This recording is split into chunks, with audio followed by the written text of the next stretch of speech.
Welcome, listeners, to Sir LENZO'S Memoirs. On this episode, I am sharing a story of a friend. His name is Roland. He's from Anambra State.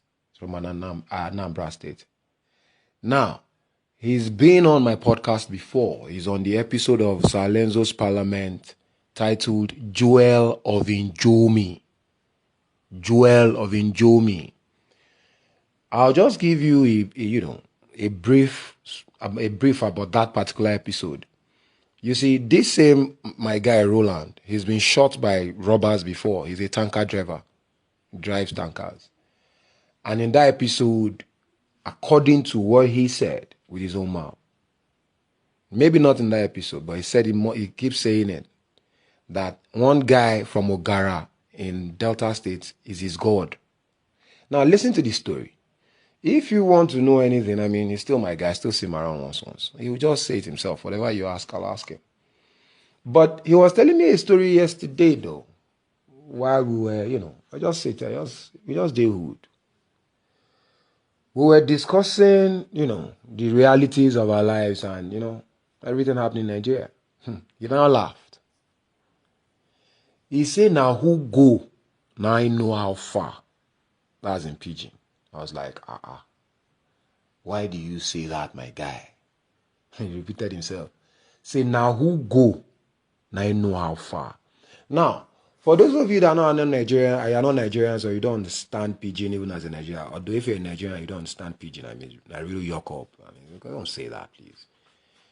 But what he's trying to let you people know, my interpretation of it, which we did agree, is the fact that it is only those that undertake the journey that have the experience, that have the boast to talk.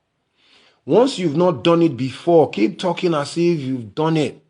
Now, you can share someone else's experience of it, but believe you me, man, you cannot understand the emotions. There's no reality to you saying it. No matter how you feel it. That's what it means that now only person we go know how far, now only those we go know how far. You must run it to know. You must run it. You must do it. You must do the do to know the know. You must do the do to know the know. Everybody, especially on social media, they know everything. They know everything. And I'm like, how did you know? Just before I get to his story, how did you know? On this Nigeria Decides, one of my other guys, Oga Akpan, Mr. Akpan, not my guy. He just started saying that, do you know that the INEC chairman was in Bodilon yesterday? And I said, how do you come about that information? You see, ask them, how do you come about that information? No be here, me and you there. He said, one woman. Who is the woman? Everybody's just saying everything. No be house, all of us. They were not all on lockdown. Everybody is knowing everything. Meanwhile, you have not done anything. If someone that did not vote will be saying how the vote went. How is it possible? You did not vote, but you are saying how the vote went. But you see, it was this that we were talking that now told me his story. He's a tanker driver. Now, please, follow this story. He said he was carrying full load, 45,000 liters, on, crossover of 2019 to 2020, December 31st. He said the plan was, to deliver at, I think, Igbese, Dangote, and go and be with his family for the new year. That was the plan. He said while he was at Oronshoki, he now realized that, he was descending the bridge. His brakes now went. There are air brakes. So he pumped it. The thing didn't answer. So he now downshifted, went to gear 1, to slow it down. But what that does, it causes a lot of jerking, and as it's jerking, you understand, it's still moving. So, and there were now cars in front of him. According to him, he said, as he was fighting with the steering, he shot himself and peed himself. As in, he said, as he was finally able to wedge the tanker, that he stopped. He just came out of the truck and, went under the bridge. When he said he got to under the bridge, no man now. That one a house to some people for this Lagos. He said they come across town. They accosted him. Say, guy, now you drive that motor now. See, they now saw that they now noticed he had shot himself. He was definitely smelling. They now put their hands in his pocket, brought out 17,000. So he was now, protesting. They now said they were going to take him to the police. Now said they should take him to the police. Normally now, you where you dey on that bridge and me, who police? If you understand it. All those boys to no one go police station now. They were now like, okay. They removed the police from it. He now told them that was all the money he had. That was all the money he had. Huh? Person where they jar from police, he go need things now. He don't shit himself. He said they gave him 5,000. They took 12. They didn't collect his phone. He said, so that was how he escaped. So it was where he was hiding. And thank God his phone was with him. That his oga called him. He said because by that time, the thing was all over the news. He said, he now told his oga that yes, it has happened. Saying don't kill people.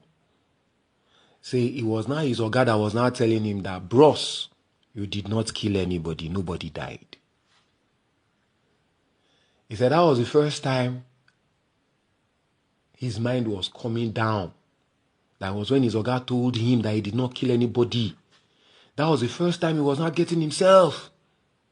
Because the carnage was unfolding before him. He said he was just struggling with his steering, trying to control the damage. Full load, 45,000 liters. He said his mind was always on one small drop like this. He don't finish. He said, but thank God, nothing like that happened. He said it was now his oga that now told him that he should, go to a police station and report himself. Say so, he followed his oga's instruction. He entered the police station and he reported himself that tanker everybody is talking about. I am the driver. He said the police themselves were impressed and they were shocked that, are you walking to the police station himself? He said yes. He now told them his story. They now confirmed for him that nobody truly died. But he caused a lot of damage. He said he condemned 6 cars and some other things. Now, he said, so they now told him, you understand? So, yeah, obediently he did it, put him inside the cell. Say he slept well safe till the next day. He said the next morning, his oga with lawyers and insurance people now came to the station. The discussion was now about claims and counterclaims. And according to his own story, he said of all the cars, there was only 2 that they paid compensation for. He said by the time his ogasha did everything, he spent about 1.5 million. Say, but even everybody that, there was one particular car that when he himself saw the pictures of the car, he said he did not believe people came out of it alive to the glory of God. He said, but nobody died. He said apart from some people that were going for a crossover, that they just had injuries. Apart from them, say a lot of people came out, unscathed. Say, and people were even praising him, for his heroics. Say, but they don't really understand his fears. All this was after the event. Say, but when it was going down, he said he shot himself and peed. Now, if you listen to him speak on Sir LENZO'S Parliament, the jewel of Injomi, you will hear Roland's own voice. And that episode, with this episode I'm doing on his behalf, is just to let you have insight into the life of a tanker driver. What can go wrong? What do they enjoy? Because I still asked him, say, how the pains for the job, how does he pay? And he explained that it's not a bad paying job. You see, it is not all jobs that, you must, serve a master now. There are ways you can find interesting jobs, because even being a tanker driver has its own perks. You travel far if you like to drive, night driving, there are lots of things. But then, I can tell you, from the stories of my guy, Roland, it's a very risky job in itself. And, the first time I ever, I ever even knew Roland sometime late last year, it was when he was, recuperating from, the the gunshot, the gunshot wounds. He was really shot at Ogara. But he's doing much better now. And believe you me, for this story that happened 2019-2020, for the gunshot and Richard, saving his life, and me being with him yesterday, I thank God for one thing. My guy is full of life, despite all those evils, though. Full of life. Appreciating it, thanking God. Moving it, grinding it. He walks better than he could walk, some months back. It's a glorious year. Look, don't give it up. You're alive. Believe God. No more. If Roland has been through all this and he's still thanking God and he's still doing his shit, no more. Really look at your surroundings well, because a lot of you just say they are suffering. And what are you suffering? You will not believe that one kid was telling me that Benin was better than Nigeria just like 2 days ago. I was like, are you crazy? And you're in Nigeria?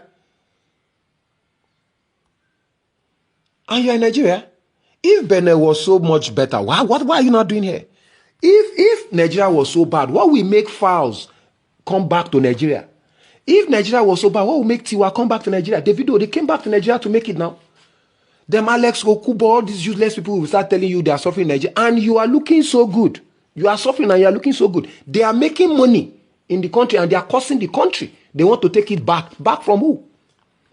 Some of them just blew. Some of all these Alex Okubo, all these Ruth Kadiri, all these so-called social media sensations, they actually became wealthy under the Buhari's administration. Nobody knew them in 2013, 2014, before Buhari came in. Most of these people, nobody knew them. The joy continues. People that really have experiences that are bad in life are still enjoying themselves. You people that are in luxury, that are always thinking other people are suffering, are actually the bigots in Nigeria. Peace. Peace. Let everybody calm down. All they are saying on social media is just hogwash. Whoever wants to try should come to the streets. All this one, Nigeria, can you come, will be doomed. You can say anything you want to say if you get the mind. Come streets. Tinubu lose Lagos now, now still lock on a shop. To the glory of God. Tinubu is the president-elect of Nigeria. Hope you guys have enjoyed it.